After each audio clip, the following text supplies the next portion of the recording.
Hello everyone, আসসালামু আলাইকুম। কেমন আছেন সবাই? আজকের ভিডিওটা খুবই ইন্টারেস্টিং একটা ভিডিও হতে যাচ্ছে, তাই সবাই পুরো ভিডিওটা দেখবেন। তো এখানে আমি আজ বানিয়েছি হোমমেড পাস্তা। অহনাকে খাওয়াবো প্রথমবার, তাই। আর বাহিরের কেনা নুডলস বা পাস্তা থেকে কিন্তু ঘরে তৈরি এই নুডলস বা পাস্তাটাই খুব ভালো হয়। তো এটার রেসিপি আমি একদিন শেয়ার করব। আর এখানে আমি একটু ভেজিটেবলও দিয়েছি, সাথে ডিমও দিয়েছিলাম। তো বরাবরের মতো কিন্তু এটা খেতে বেশ মজা ছিল। এটা কিন্তু আমি প্রায় বানিয়ে খাই।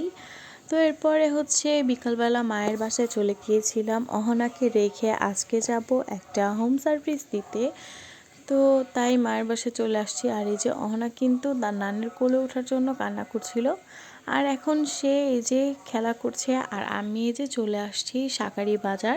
ফর দ্য ফার্স্ট টাইম আমি কোনো হিন্দু বাসায় যে হোম সার্ভিস দিয়ে আসব।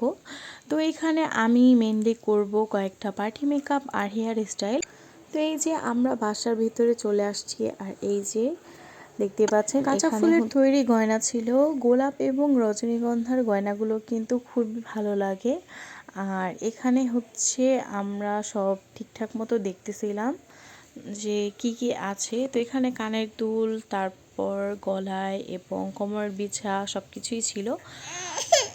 তো এখন কাজ স্টার্ট করে দিব।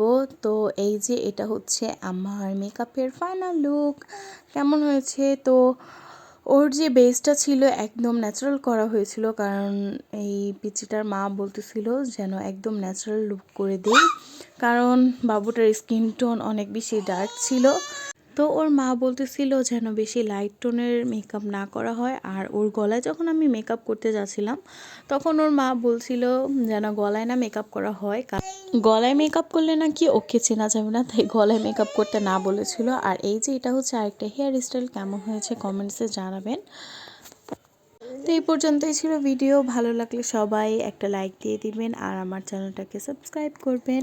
এতক্ষণ সাথে থাকার জন্য ধন্যবাদ সবাইকে। আল্লাহ হাফেজ।